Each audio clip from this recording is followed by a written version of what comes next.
매력적인 이야기라고 할 수 있어요. 동방에서 박사들이, 서양 세계에서는 오랫동안 동방이라는 것은 뭔가 신비의 세계였거든요.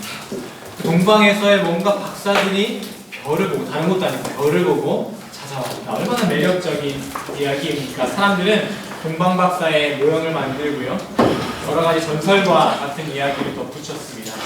그러다 보니 우리는 동방 박사의 시선을 뺏겨서 그 이야기를 다 전하는 바를 보지 못하고 놓치는 점이 있는데요. 오늘은 그 놓친 이야기를 해보려고 합니다.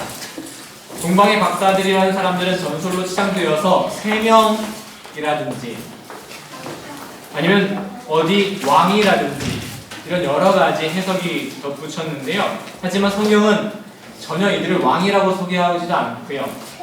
중요한 건 세명이라고도 하지도 않았습니다. 단지 선물이 3개였죠. 성경이 말하는 이 동방의 박사들에 대한 정보는 단 하나입니다.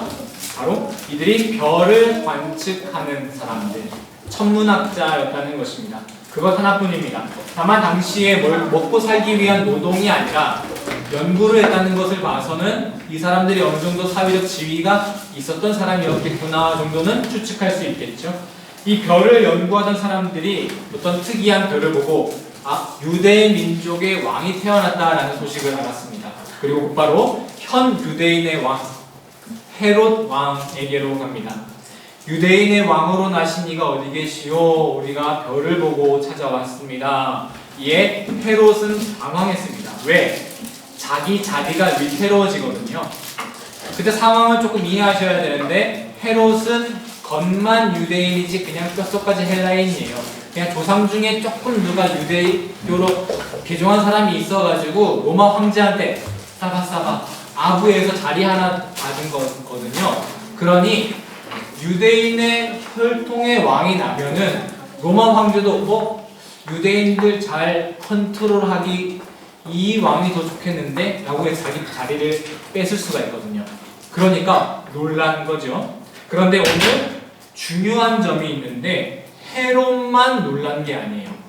당황했다, 당혹스러웠다 이런 표현이 더 맞을 것 같은데요. 헤롯만 당황한 게 아니에요.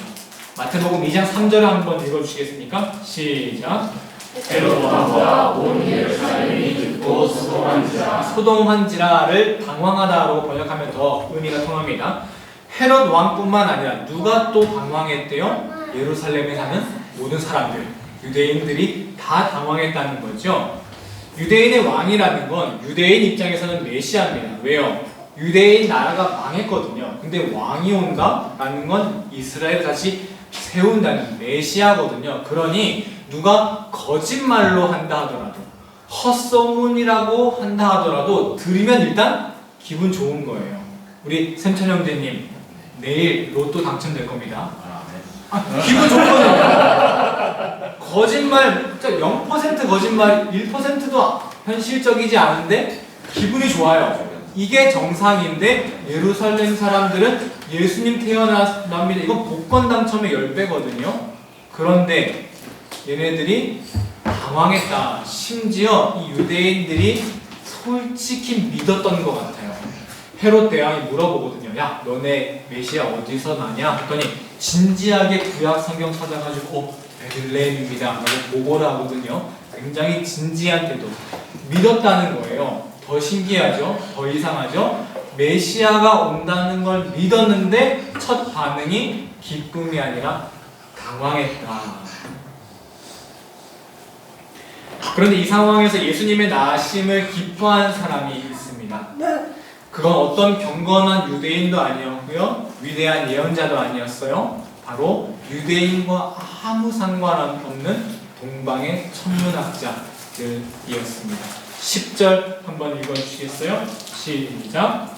그들이 별을 보고 매우 크게 기뻐하고 기뻐하더라. 3절과 한번 이게 번갈아 가면서 한번 띄워주시겠어요? 3절과 10절이 아주 극명한 대조를 이루는 것을 보실 수 있습니다. 동방박사 이야기는 아름답게 예수님의 탄생을 꾸미기 위한 그냥 하나의 장식품이 아니라 누가 성탄을 참되게 기뻐하고 있는가, 이 대조를 통해 분명하게 보여주는 것이죠. 그 이야기는 기쁨이 우리에게 주어졌지만 이것을 누리지 못하며 살 수도 있다는 겁니다. 이미 우리에게 기쁨이 있지만 예수님의 탄생이라는 큰 기쁨을 받았지만 그것을 누리지 못했던 유대인들처럼 말이죠. 예수님의 탄생을 기뻐했던 사람들은 이 동방의 박사들이었습니다. 이 사람들은 무엇이 유대인들과 달랐기에 예수님의 탄생을 기뻐할 수 있었을까요? 나와 아무 상관없는 민족의 일인데도 말이죠. 성경은 예수님의 탄생을 기뻐한 인물로 동방박사와 함께 또 다른 그룹을 하나 딱 소개합니다. 딱 두 그룹만 나옵니다. 바로 누구죠? 동방박사와 양을 치는 목동들입니다. 기뻐할 줄 모르는 유대인들과 달리 누가 예수님의 나심을 기뻐하고 있는가를 보여주고 있는 것인데요. 동방박사와 양을 치는 목동 사이에는 공통점이 있습니다. 두 그룹 모두 하늘을 바라봄으로써 예수님의 탄생을 알게 되었다는 겁니다. 동방의 박사들은 어떻게 무엇을 보고 예수님의 탄생을 알았다고요? 하늘의 별을 보고. 목동들은요 예수님의 나심을 찬양하는 밤하늘의 천사를 보고요. 이 두 그룹 모두 하늘을 바라보며 예수님의 탄생을 기뻐할 수 있었습니다. 하늘을 바라보는 것은 무엇을 의미할까요? 이것은 반대로 유대인들은 어떻다는 거죠? 하늘을 보지 않고 살았다는 거죠. 땅만 보고 살았다. 이걸 다른 말로 현실에 매몰되어 살아갔다. 이것은 우선순위의 문제입니다. 우리는 현실을 충실하게 살아야죠. 하지만 현실을 충실하게 사는 것과 현실에 매몰되어 사는 것은 다릅니다. 우선순위가 중요하죠. 현실에 살지만 우리의 가장 우선순위를 하늘에 두어야 할 줄 믿습니다. 무엇이 더 가치 있는가? 무엇이 내 인생의 우선순위에 더 높은 순위에 놓아야 하는가를 잊지 않고 살아가는 삶. 그 삶이 바로 하늘을 바라보는 삶입니다. 먼저 그의 나라와 그의 의를 구하라. 그리하면 이 모든 것을 너희에게 더하시리라. 하늘을 바라본다는 건 바로 이 먼저 그의 나라와 그의 의가 아닐까요? 여러분은 삶의 우선순위를 어디에 두고 계십니까? 신앙과 믿음, 예배 이런 것들이 여러분의 인생의 중요도에 있어서 몇 번째 정도 되실까요? 제일 중요한 건 일단 나의 현실적인 문제고 예배, 신앙, 믿음 이런 것들은 심리적 안정감, 정서적 만족감 등을 위한 부수적인 것으로 우리는 살아가고 있지 않겠습니까? 어떻게 하면 하나님을 더 절절하게 체험할 수 있을까? 어떻게 하면 더 충만하고 풍성한 예배를 드릴 수 있을까? 여러분 이런 고민이 오늘 카드값 어떻게 막을까? 이런 고민들보다 더 절절하게 품었던 마음이 있으십니까? 어떻게 하면 내 피부가 깨끗해질지보다 어떻게 하면 단 하루만이라도 내 영혼이 깨끗해질까를 인터넷에서 이렇게 찾아본 적 있으십니까?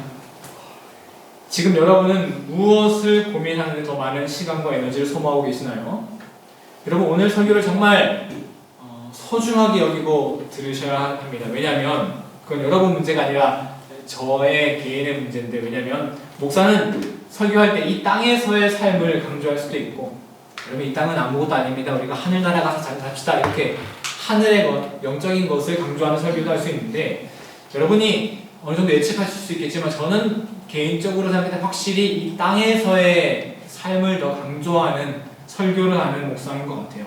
뭐 어쩔 수 없어요, 여러분. 이게 타고난 걸 여러분이 감당하고 받으셔야 됩니다. 뭐 따로 유튜브 설교 보시든지요. 뭐 물론 양쪽이 둘 다 튼튼해야 하는데 사람이란 어쩔 수 없이 한쪽으로 치우칠 수밖에 없어요. 그런데 오늘 제가 드리는 설교는 현실의 삶이 아니라 영적인 것을 강조하는 설교이기 때문에 아주 희귀한 설교이기 때문에 여러분 오늘 정말 잘 받으셔야 합니다. 오늘 설교를 시작하면서 아이들과 동방박사 놀이를 해보았습니다. 솔직히 말씀드려서 그냥 처음 시작은 그냥 어떻게 저한테 매일매일 연인 설교가 거의 숙제거든요. 뭐 어떻게 태어나서 한 번도 해본 적이 없어가지고 오늘도 그냥 어떻게 한번 퍼포먼스로 한번 떼어볼까 약간 이런 느낌으로 생각을 했는데 저는 그냥 간단하게 하려고 했는데 막 선생님들이 이렇게도 해보고 저렇게도 해보고 했더니 막 예수님 생일 파티가 돼버렸더라고요. 정말 이거를 기대를 하고 준비하시고 또 애들이 편지를 이걸 쓰는데 막 몇 장씩을 썼다는 거예요. 조금 미안하고 부끄러웠어요. 이게 뭐라고 이렇게 기대하고 좋아해 주나. 그런데 오늘 이렇게 즐겁게 동방박사 놀이를 하는 아이들을 보니 마음에 이런 감동이 들어왔습니다. 지금 여기에서 모인 사람 중에 오늘 이 예배를 가장 기대한 사람은 누구일까? 지금 예수님의 탄생을 오늘 이 예수님의 탄생을 축하하는 이 자리를 가장 기뻐할 줄 아는 사람은 누구일까? 누구도 부인 못하겠죠. 바로 우리 아이들이었을 겁니다. 우리 아이들보다 예수님의 탄생을 지금 내가 더 기뻐한다 라고 할 수 있는 분 있으면 한번 손을 들어보시겠어요?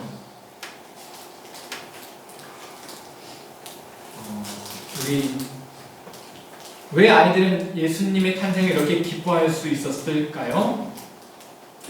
현실에 매몰될 게 없으니까요. 아직. 눈앞에 앞날 걱정, 밥 먹을 걱정, 옷 사입을 걱정 이런 거 없으니까요. 현실에 충실하게 살아가야 하지만 그것 때문에 내 삶의 우선순위가 바뀌어서는 안 됩니다. 우리가 추구해야 할 하늘의 가치를 잊어서는 안 됩니다. 나는 소망합니다.